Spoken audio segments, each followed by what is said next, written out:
The sounds, the sights, and the smells of a farm in Wisconsin. Many city dwellers have never experienced them, and it's sometimes not enough to read about them. So all year long, hundreds of yellow school buses leave Milwaukee and travel to near Dousman in Waukesha County.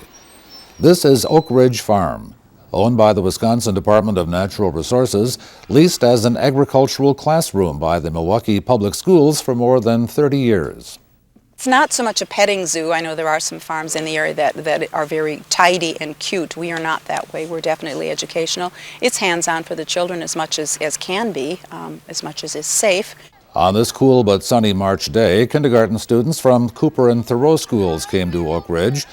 Now they'll be able to add a hands-on experience to what they've already talked about in the classroom. Well, first of all, I ask how many have ever been even on a farm. And it's really amazing between the zoo and the farm how many children have never even been to a real farm or out in the country.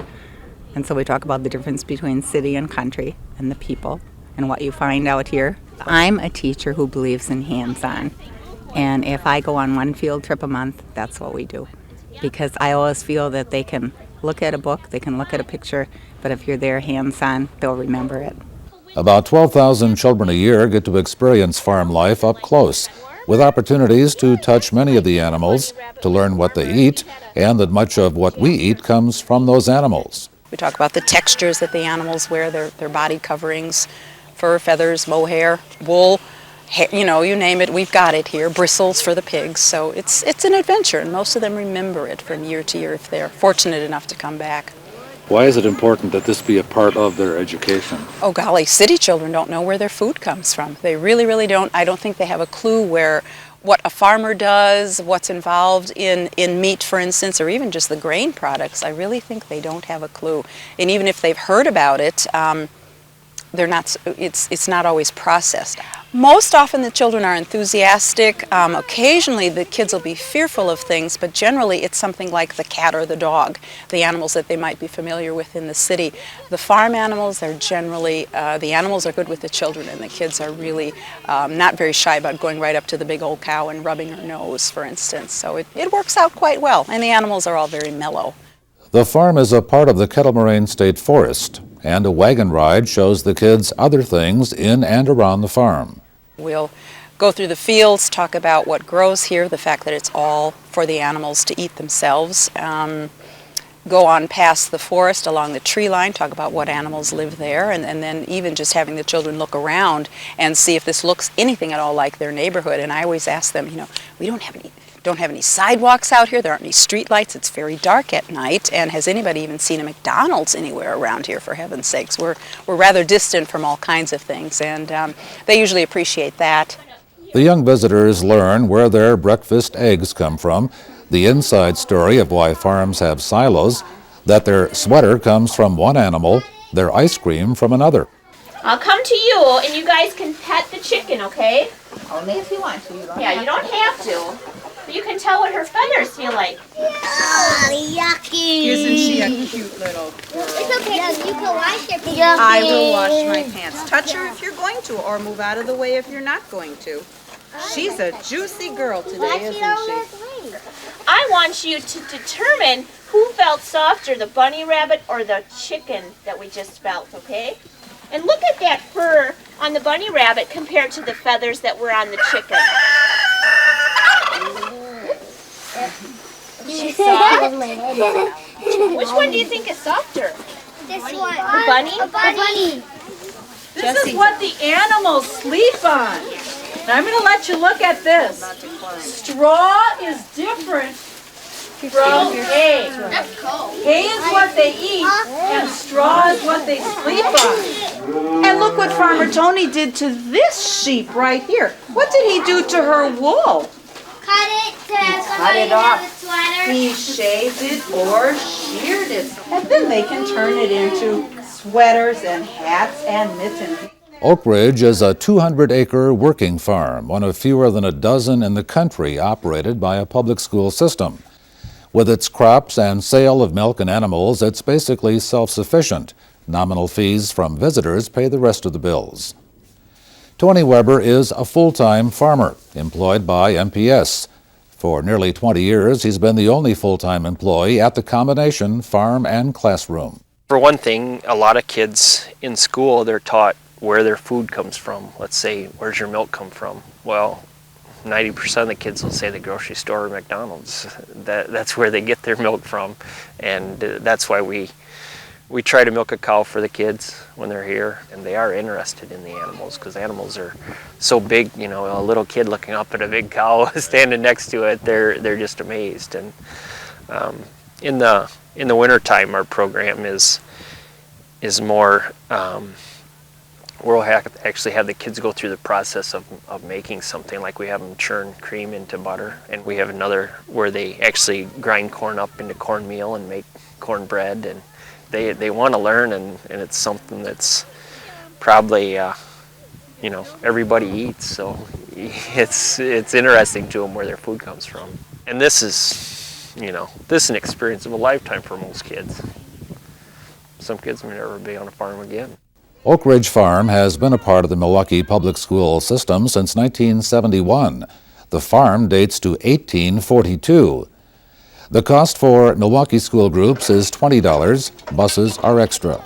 I'm here with my two nephews out on the farm today for a bigger site for them. A lot of things they didn't understand and what they were seeing, like the sheep and the cows, and they didn't know where the milk, was pumped from.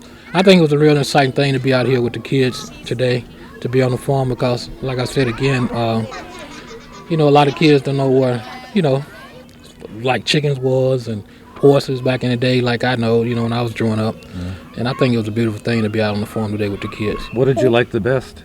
I did learn to milk the cows. Yeah. All right. Were you ever on a farm before? Mm-mm. No. What do you like about it? I like everything. We often get schools that'll bring the children when they're little, kindergarten or first grade, and then back again in third grade and fourth grade. And as they walk around, you can kind of see the light bulb going on. Oh, I remember that. I remember the windmill. I remember the silo. I remember this lunch building. It used to be a pig barn. So it makes quite an impression. It really, really does. Big as your circle. Good job. Good morning. Good morning. Oh, there are way more kids here than that. Good morning.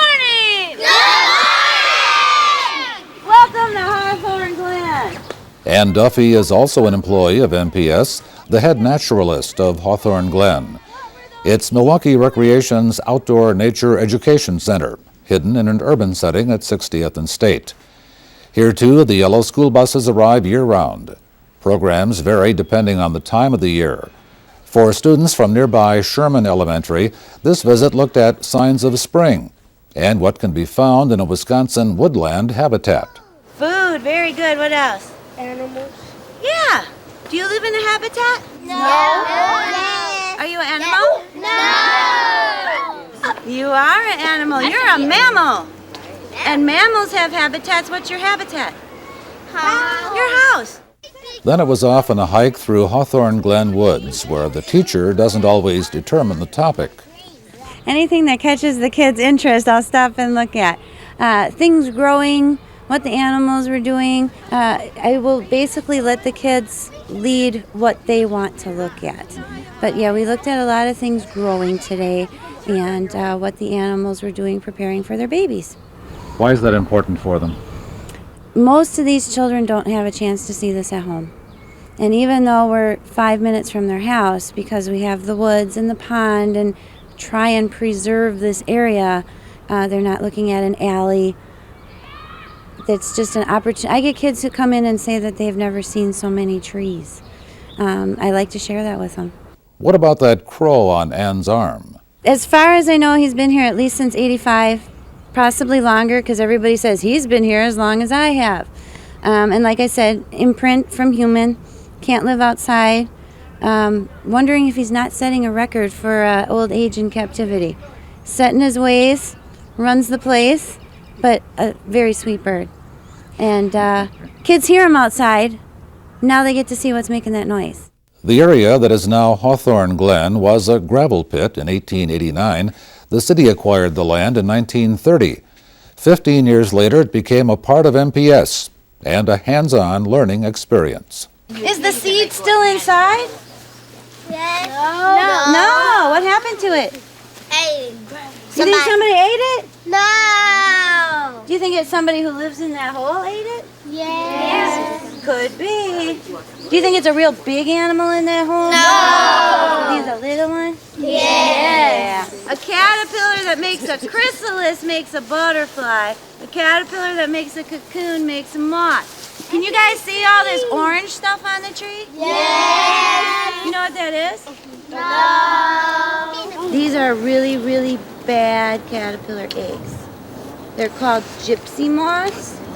And you guys have my permission anytime you see these eggs to peel them off the tree. Because do you know what these caterpillars are going to do to this tree? Eat it. They are going to eat it. And what happens if they eat the tree? It's gonna die. It's going to die. And then we will have no more woods left.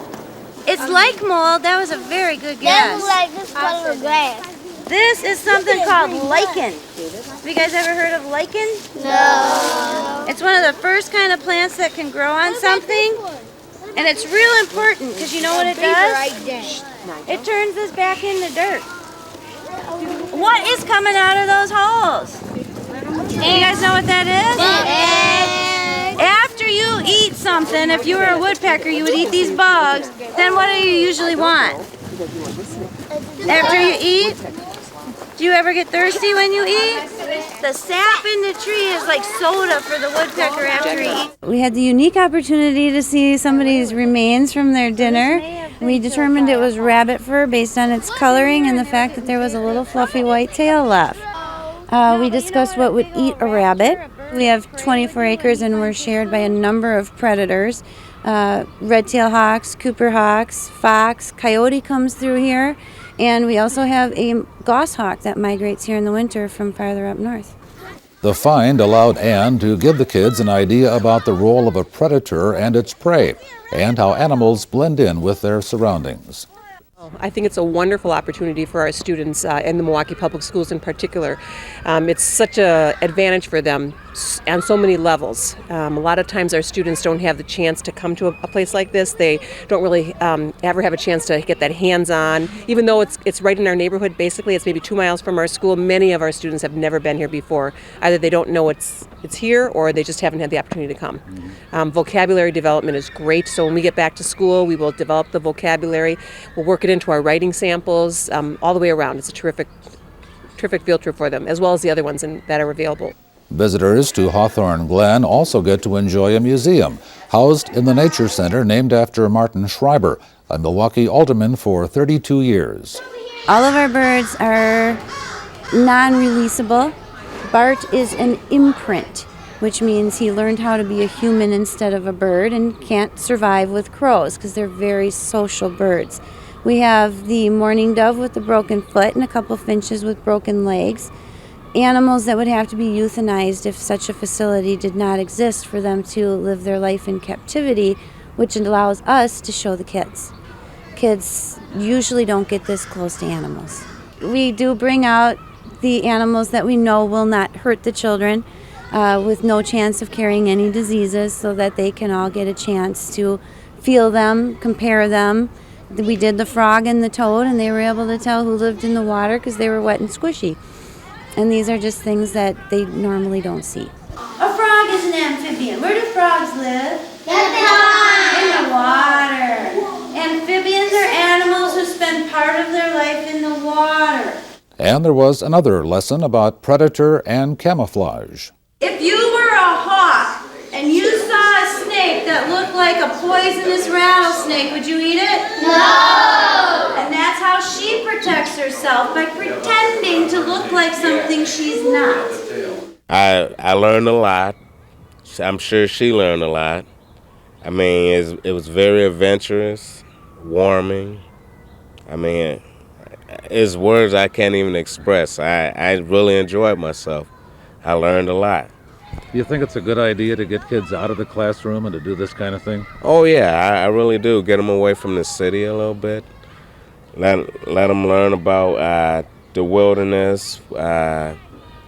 Maybe they'll have a little more care about far as the surroundings, like animals such as squirrels, rabbits, birds, You know, I mean, learning their habitats. That's one of the key things. Okay, and you had a good time too? Oh yeah, enjoyed myself. I believe we are the only school system who has a nature center. It's very reasonable for the kids to come. The big expense is getting them on the bus. How many children do come through here in a year? On a year, 10, 15,000 kids. And each of them are different and unique, and if I got through to 10% of them, I'm happy. Yes. And what is that message you're trying to get through? That everything that they see outside every day deserves to be appreciated for what it is and for what part it plays in our world, and that somehow we're responsible for it, and if it wasn't here, we wouldn't be here either. I like getting them outside. I like them to have fun. I give the teachers some activities to do before they bring the kids and after they get back to school with the kids to tie it back into the classroom. But I really like being a field trip.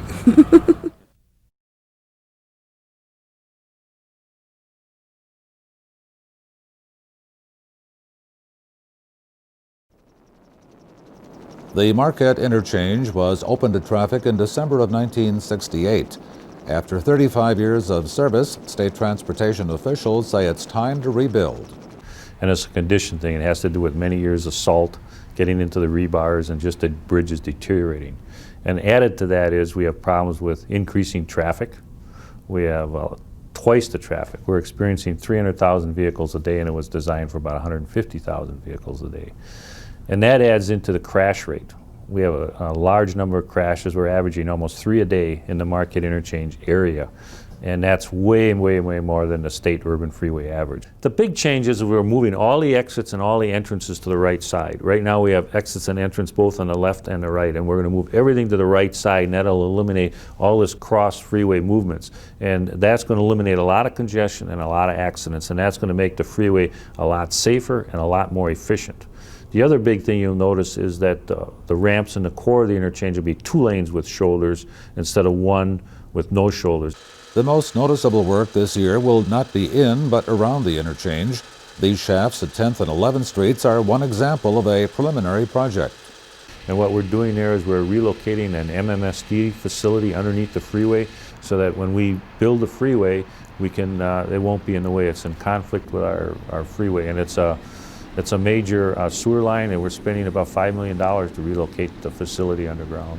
Another preliminary but major interchange project will have a major effect on Clybourne Street and the 16th Street Bridge this year. And the Clybourne contract really is a preparatory contract to accommodate future work down on the freeway itself. So Clybourne Street is actually moving anywhere between 50 to 80 feet to the north to allow for a wider section down on the freeway. It'll require some extensive retaining wall work and those type of things. So it's a fairly major project. With a fairly major impact. Wider lanes beneath the 16th Street Viaduct Bridge means the bridge will have to be longer, so it's being replaced and will be closed through December. Clybourne Street between 10th and 16th will close to traffic after Marquette University's graduation in late May. We're taking some efforts to try to minimize the impact on the public in general due to these closures. And you'll see a posted detour for the 16th Street work. Actually, it'll be National Avenue out to 27th, back up to Clybourne, and then over to 16th, which will still be open north of Clybourne. So that'll be posted. We're also doing some work on St. Paul Avenue, which has sufficient pavement width to accommodate some additional traffic lanes if we remove some parking down there. And we've been working with the businesses in order to accommodate that. And another preliminary project this year is the building of a new bridge under the existing interchange from Michigan to Clybourne. What we're doing is one of the new ramps actually goes underneath the existing Michigan Clybourne Street, which is I think called Torrey Hill. And we need to build that bridge now so that it's not in the way later on when we have to build the bridges over the top. But it's going to be challenging because we have to support the existing freeway on temporary supports, take out their piers, and then build this bridge underneath the existing bridge. So it's going to be quite a challenge and quite an interesting project. $20 million will be spent on traffic mitigation efforts, another $5 million on an extensive public information effort, which includes a hotline, 262-548-6769, and the DOT website. One of the new things that we're doing is our website that's there now will become interactive in September, where you'll be able to get on the website, tell us where you're coming from, where you want to go, and it'll draw you a map and give you the directions. And if you're a regular user, you give us your email address, we'll email you when we change access to downtown. The state is making a special effort to involve more of Milwaukee's disadvantaged and minority businesses in the project and working to train residents with basic skills for entry-level construction jobs. As an example, the north leg of the Interchange project has a 24% minority and disadvantaged business goal.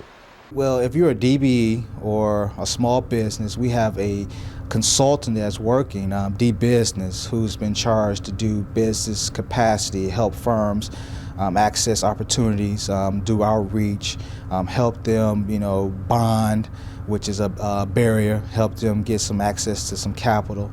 And the Wisconsin Regional Training Partner ship is doing the labor capacity or the labor development.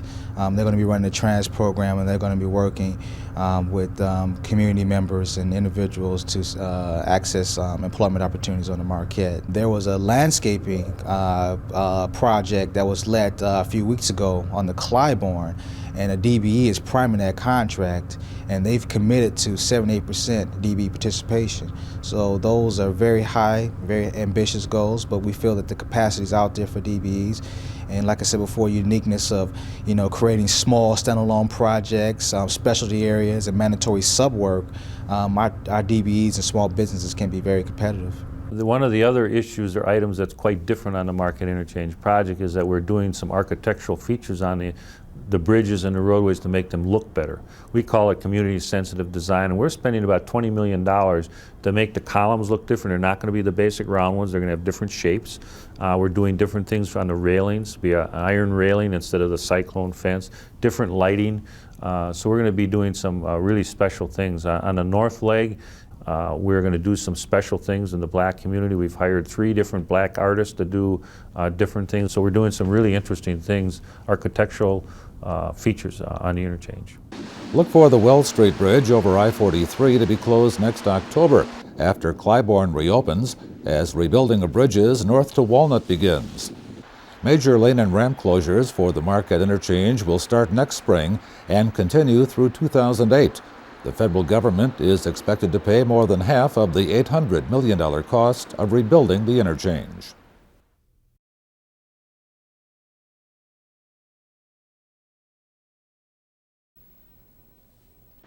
The sprucing up of the Menominee Valley is continuing.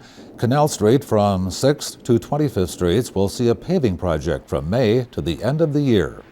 It's going to be redone as a 4-lane facility, concrete roadway. The railroad tracks, we're moving, again, for those that are familiar with the area, we're moving the railroad tracks out of the center of the street. So you won't come face to face with a train any longer down there. We're putting a new roundabout at 25th Street, similar to what's been done at the south end of the 6th Street Viaduct. Phase 2 of the project, to be done in 2005, will angle through the west end of the valley to Miller Park, opening up land for a business and industrial park. The other thing with Canal Street is that it should serve as a real viable alternative route for, again, work on the Marquette Interchange in succeeding years, as more traffic will need to be diverted once they start actually working in the core of the interchange. Another city project, the new bridge over the Milwaukee River from West McKinley Avenue to East Knapp Street, will be getting a ribbon-cutting opening ceremony this spring. That will lead to another project. I guess, unfortunately, once we open the bridge, we'll probably just about be starting on some paving on Water Street to finish off work in the Park East corridor. As part of the freeway removal, we're reconfiguring a few of the blocks over there. We're realigning Milwaukee Street and Broadway Street to come into water at more of a 90-degree angle. But we'll be doing it under traffic, and hopefully, while there may be some reduction in capacity, we're going to get it done this year in 2004 before I go back to the Marquette Interchange again. 2005 starts major work on the north leg of the Marquette Interchange, and that'll again be a nice diversion route for traffic that would prefer to stay off the freeway. And that's Juneau to Brady. Right, Juneau to Brady. We've talked about a lot of the projects that we've been working hand in hand with the state on. We do have our own city paving program that we do quite a bit of work on every year. And there's a few notable projects on there. So we've got Michigan Street between the river and 8th Street, which we're going to be resurfacing this summer. Fairly ambitious. We're going to try to do the river to 6th Street before Summerfest starts at the end of June.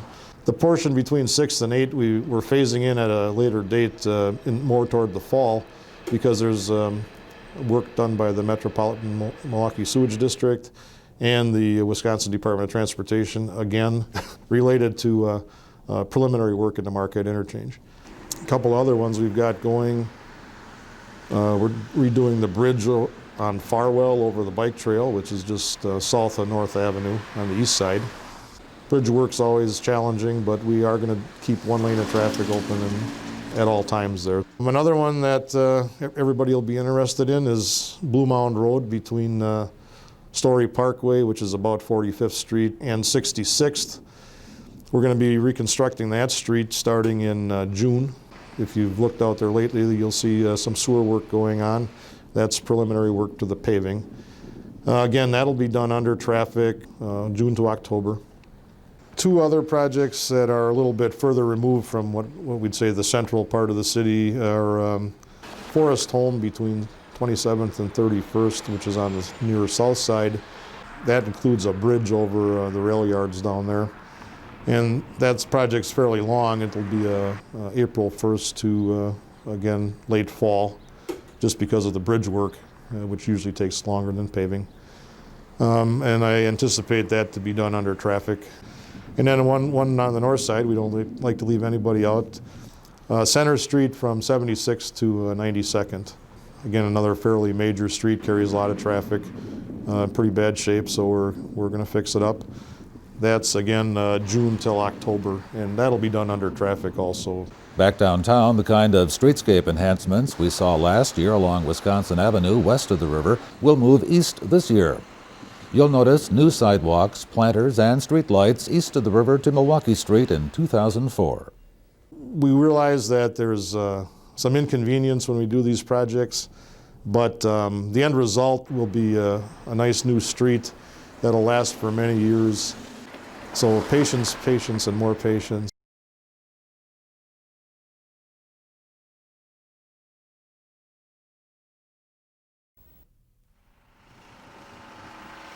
This rolling library on wheels has been traveling the streets of Milwaukee since 1956, and now it's able to help city residents travel the electronic information highway.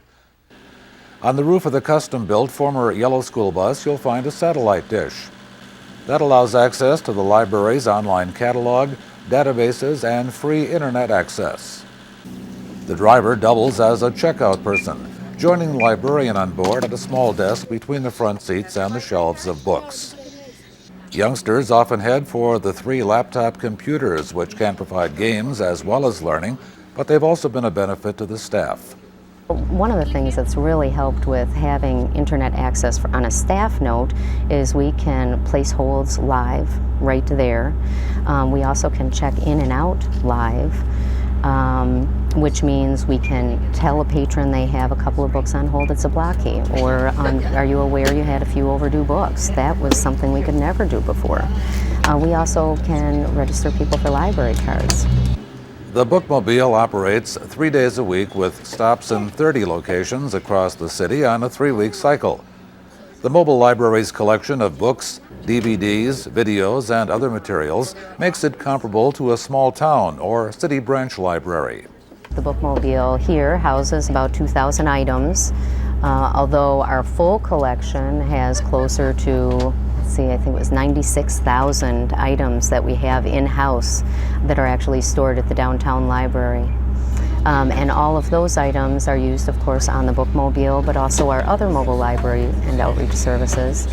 The Bookmobile is perhaps the best known of Milwaukee's mobile library and outreach services division. A smaller van delivers materials to a large number of senior housing complexes, daycare centers, nursing homes, and schools. Its steadiest customers are children and senior citizens who might have trouble getting to a library. The only reason I learned about this is because I have a niece who lives in an apartment in the building across the street. She's been there several years, and she told me about the bookmobile. And since I'm an avid reader and I go to Zablocki, which is a ways from where I live, this would be much handier. So this is my first visit. What do you think about the service? Well, I think it's wonderful. And another reason I like it because they have the large print, which makes it easier because I'm having eye trouble. At my age, you have all kinds of troubles. But getting the books Anna wants is not one of those troubles. Because the bookmobile serves many seniors, it offers a substantial large print selection. With television the way it is today, I gotta stick to the books. Oh, some of that stuff. And besides, it keeps me alert and the eyes going. I think the service is terrific. I love the bookmobile. I don't know what I would do without it, because where else can you pick out the books you want, 3 weeks later come and get them? And for senior citizens, it's really great because they stop at places where it's convenient that they just have to come into the bookmobile and pick up their books. And I'm really happy that we have it here, and I've been using it for 10, 12 years, and I just love it. How do many seniors view the computers on board? I'm not that well versed on computers. I don't have one, and no, that at my age, I figure leave it well enough alone. I don't know the first thing about them. I never owned one, and I never sat down to work one. So I wouldn't know the first thing about computers. I wish I did. You'll stick with the books. I'll stay with the books. But that's not the case for many others. And in any event, librarians are always there to help. I've had great moments where kids have come in and said, I've got to put together a half-page paper on King Tut. Well, I was able to pull a 4th grade reading level book off the shelf, and we were able to go on the internet through our MPL web page. And he walked away after typing a paper right there, and for free ended up doing his homework, a half-page paper on King Tut. It's just very rewarding. This is in Spanish? Yes, it was. And there are many others in Spanish as well, as the mobile services try to meet the needs of city residents. The collection is rotated regularly based on requests and customer needs at each stop. Items not currently in the collection or on the vehicle can be requested and reserved for pickup the next time the bookmobile visits the area. We place holds for patrons. Patrons place holds remotely on their own. Our customers are getting more and more savvy, but no, people don't need to necessarily find the item on the shelf, pull it off the shelf, and take it. If they know there's an item that is not on the shelf, we go ahead and order it for them or show them how to order it for themselves, give them our web page, and they can start ordering. Is completely funded by Community Development Block Grant dollars, which are federal dollars that are filtered in through the city. Without that CDBG money, we'd be hard pressed, and so we're really glad to have it. Our patrons are very faithful and dedicated. Some of our patrons do use other libraries, some do not. We are their exclusive link to information in our information world. It's very rewarding to see how we touch lives through books and going into neighborhoods where there aren't as many cars, there's not as much transportation, and to see the kids linking onto the internet is very rewarding.